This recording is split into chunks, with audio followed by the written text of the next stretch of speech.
पहले खुले मंच से नाराजगी और फिर पद से इस्तीफा और फिर भी बात नहीं बनी तो बगावत की नैया पर होकर सवार निकल पड़े पूर्व मंत्री महेंद्र बौद्ध।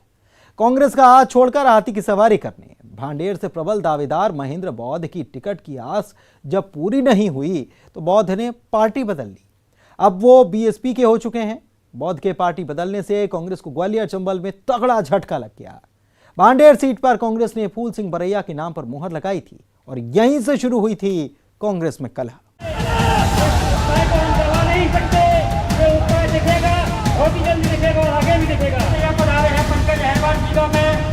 स्वागत करता हूं। बाबा भीम अम्बेडकर राव अमर रहे, अमर रहे। भैया जी आप भिंड के रहने वाले हैं, गोद से लो। आप ग्वालियर के रहने वाले हो, तबला से लो। आप तो राष्ट्रीय स्तर के नेता हो जो छोटी मोटी सीटों पे क्यों लड़ रहे? हर जन सीटों पे आप तो 4 बार आप सबल सीटों पे लड़ चुके ग्वालियर से।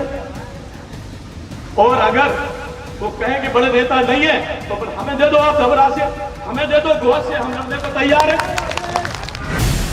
भांडेर में दर्द टिकट की वो दास्तां जहां कांग्रेस के घर में बगावत के स्वर सुनाई देने लगे हैं। भांडेर में कांग्रेस ने टिकट का ऐलान किया, फूल सिंह बरैया के नाम पर मोहर लगाई और इस मोहर के बाद कांग्रेस के घर में ही विरोध के स्वर मुखर होने लगे। सबसे पहली नाराजगी थी इस सीट से प्रबल दावेदार महेंद्र बौद्ध की, लेकिन उनकी टिकट की आस ही रह गई। ऐसे ही मंच से पूर्व गृह मंत्री महेंद्र बौद्ध ने अपनी नाराजगी भी जाहिर की थी।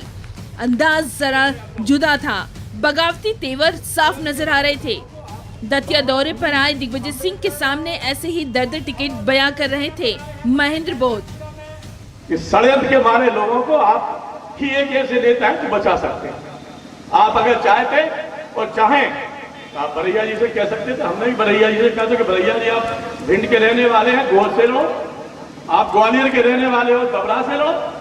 आप तो राष्ट्रीय स्तर के नेता हो जो छोटी मोटी सीटों पे क्यों लड़ रहे? हर जन सीटों पे आप तो 4 बार आप सबल सीटों पे लड़ चुके ग्वालियर से। और अगर वो कहें कि बड़े नेता नहीं है तो फिर हमें दे दो, आप तबला से, हमें दे दो, गोद से, हम लड़ने को तैयार है।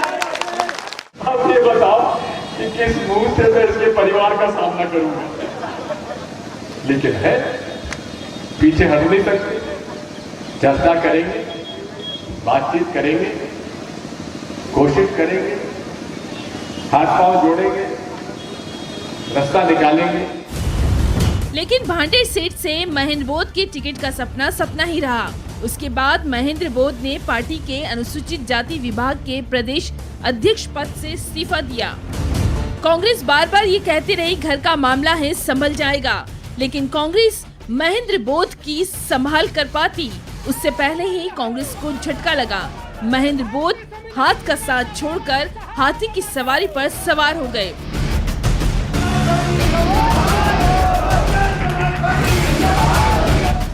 महेंद्र बौद्ध ने कांग्रेस छोड़कर बीएसपी ज्वाइन कर ली।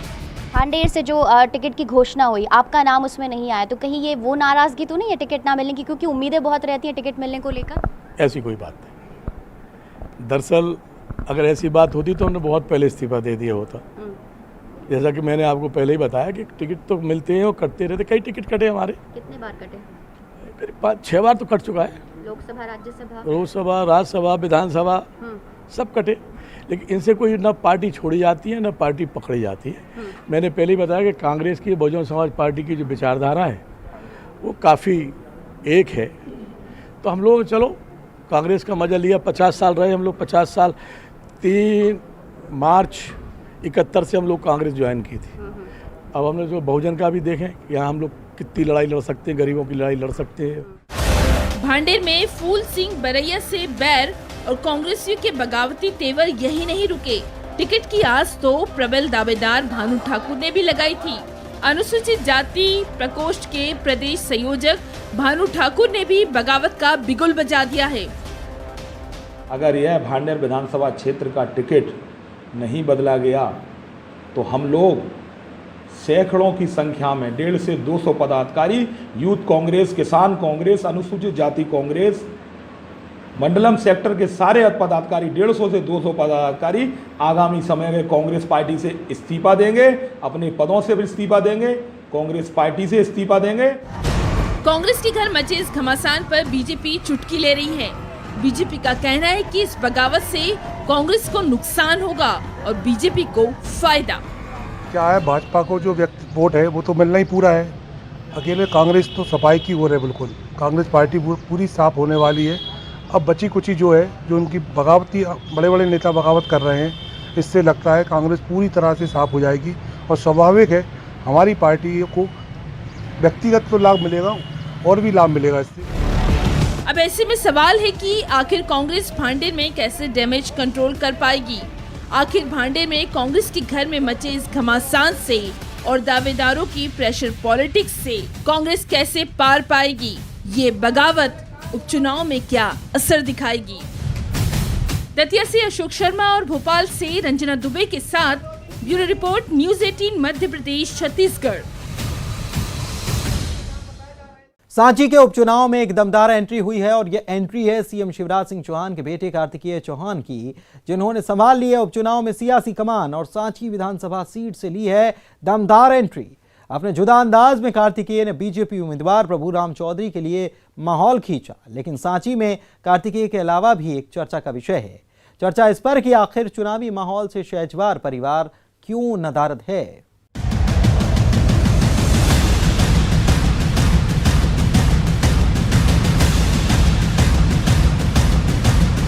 वो कहते हैं उसूलों पर आग आ जाए तो टकराना जरूरी है, जिंदा हो तो जिंदा नजर आना जरूरी है। भारतीय जनता पार्टी के लोग गद्दार हैं, भारतीय जनता पार्टी के नेता गद्दार हैं। मैं आपसे पूछना चाहता हूं, अगर हम गद्दार हैं तो माननीय कमलनाथ जी की सरकार क्या है?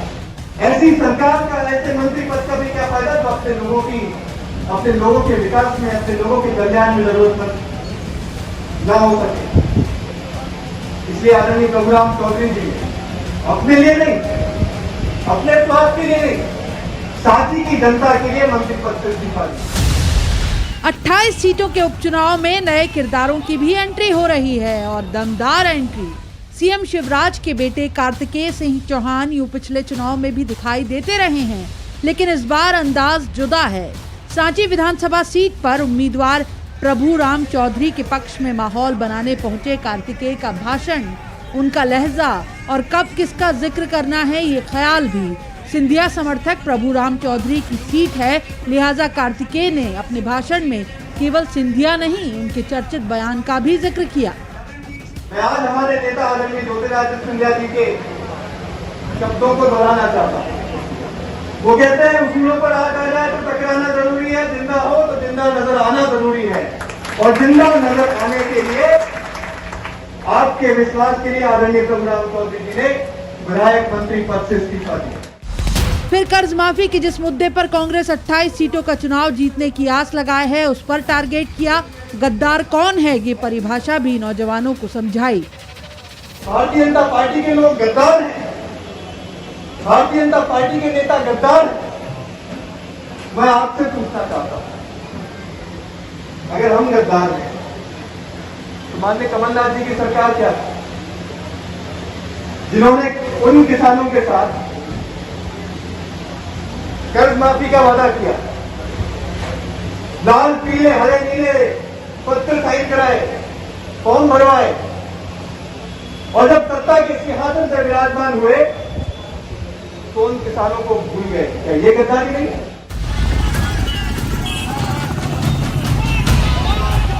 बीजेपी युवा मोर्चे के इस आयोजन में बाइक रैली के साथ पहले माहौल बनाया गया और उसके बाद सम्मेलन हुआ, लेकिन कार्तिकेय सिंह चौहान के भाषण, उनके अंदाज और उनकी राजनीति में बढ़ती सक्रियता की जितनी चर्चा हुई, चर्चा इस सम्मेलन में पूर्व मंत्री गौरीशंकर शेजवार और मुदित शेजवार की गैर मौजूदगी भी थी।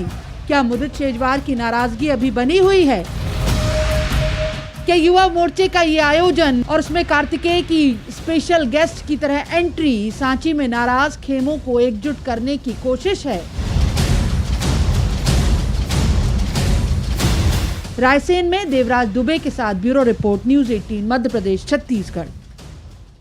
चुनावी चकल्लस में अभी सियासत के कई दाव देखे जाने बाकी हैं। करिए थोड़ा सा इंतजार, हाजिर होते हैं ब्रेक के बाद। उपचुनाव से पहले कर्ज माफी के मुद्दे पर सवार होकर कांग्रेस 28 सीटों का रुख तो कर रही है, तो मुख्यमंत्री किसान सम्मान निधि के साथ शिवराज सरकार ने प्रदेश के 85 लाख किसानों को सौगात दी है। सवाल यह कि सौगातों की इस बारिश का उपचुनाव में क्या होगा असर। सवाल तो यह भी कि किसान क्या सिर्फ सियासत का हिस्सा है। देखिए ये रिपोर्ट।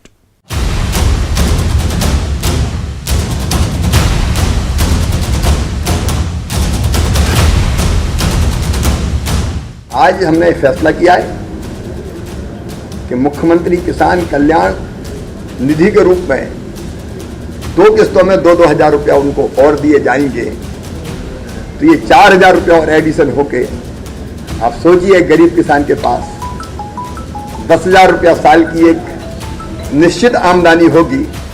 कमलनाथ सरकार में कर्ज माफी हुई है। शिवराज सरकार की आधिकारिक मोहर के साथ ये जवाब लिए कांग्रेस जनता के बीच पहुंच पाती, उसके पहले शिवराज सरकार ने किसानों तक ये खबर पहुंचाने की तैयारी कर ली कि अब उनके खाते में किसान सम्मान के 6,000 नहीं पूरे 10,000 आएंगे।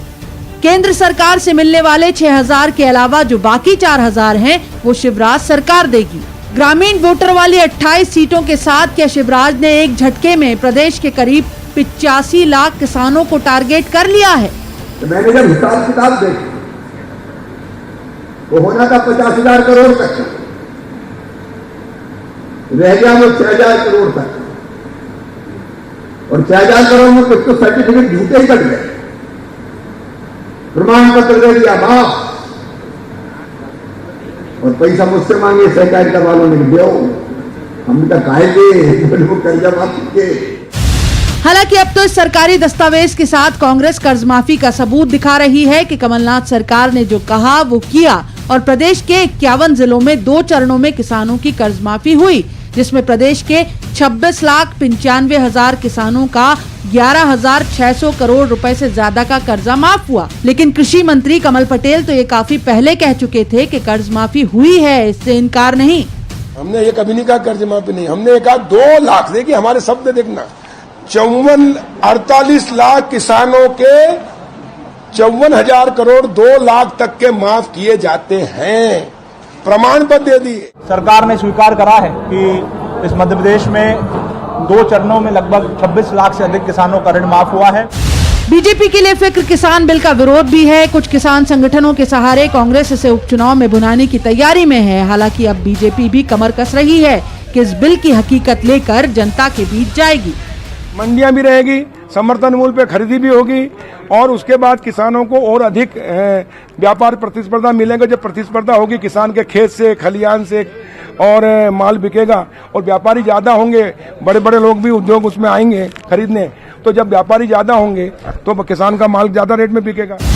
51 जिलों में किसानों की कर्ज माफी हुई है। उनमें खास तौर पर बमौरी समेत ग्वालियर चंबल की उपचुनाव वाली कई सीटें हैं। 10 दिन के भीतर किसानों की कर्ज माफी कांग्रेस का गेम चेंजर प्लान था। किसानों को साधने का शिवराज का ये दांव क्या एमपी की सियासत के टर्निंग पॉइंट इस चुनाव में काम कर जाएगा? भोपाल में अनुराग श्रीवास्तव और शरद श्रीवास्तव के साथ bureau report, news 18 Madhya Pradesh Chhattisgarh. अब बात करते हैं नेपानगर की। नेपानगर में सियासी पार्टियों की नजर युवा वोटर पर है, जहां पर वादों और दावों का पिटारा लेकर बीजेपी कांग्रेस युवाओं पर फोकस कर रही है। 30% युवा वोटर नेपानगर के चुनाव में अहम रोल निभाता है, जो नेपानगर की बाजी पलटने का मादा रखता है, दम रखता है। और इन दावों और वादों के बीच बेरोजगारी की मार झेल रहा, विकास की राह देख रहा युवा पूछ रहा है सियासी पार्टियों से सवाल, क्या हुआ तेरा वादा?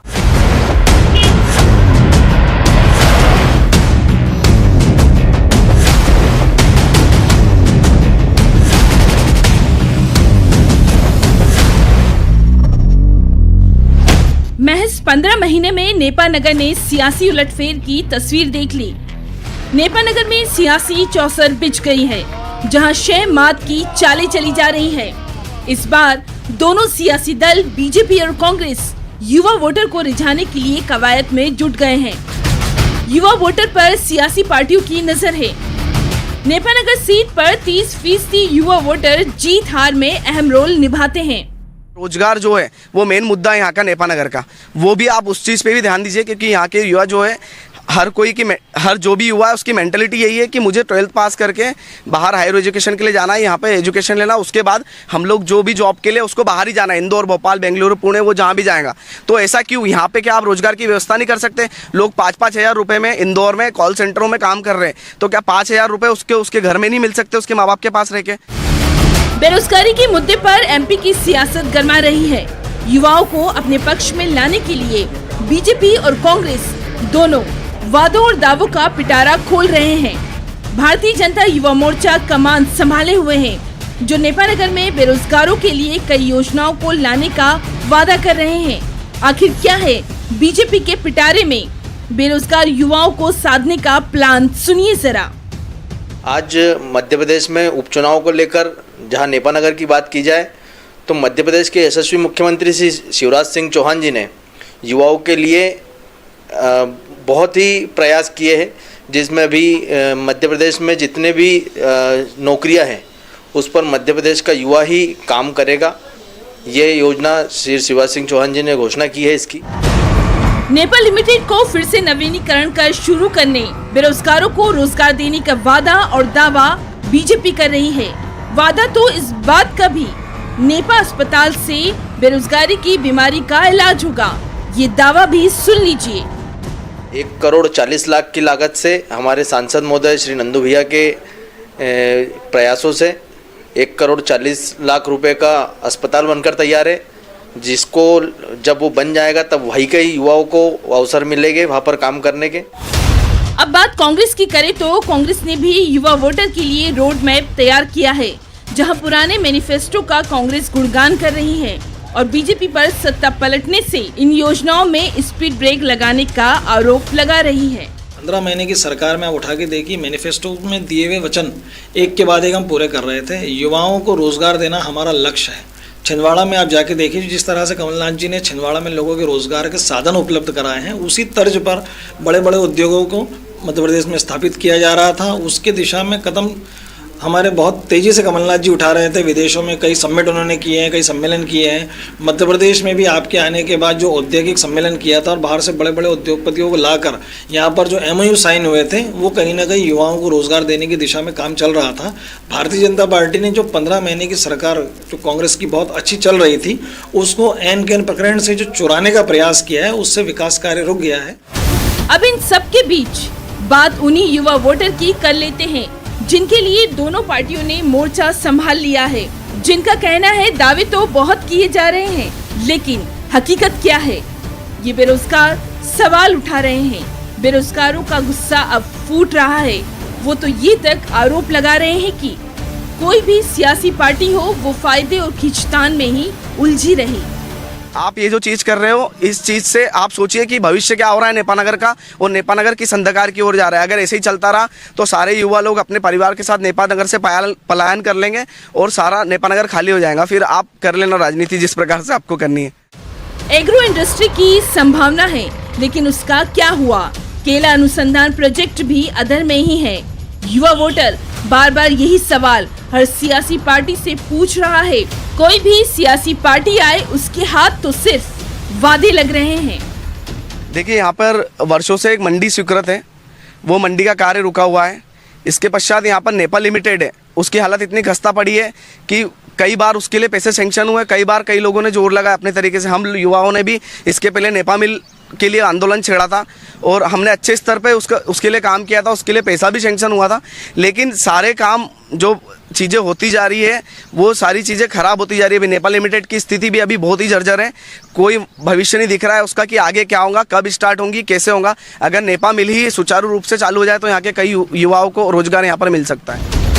अब सवाल है कि नेपानगर का 30% युवा वोटर किस पार्टी की ओर रुख करेगा, जो सियासी बाजी को पलटने का दम रखता है।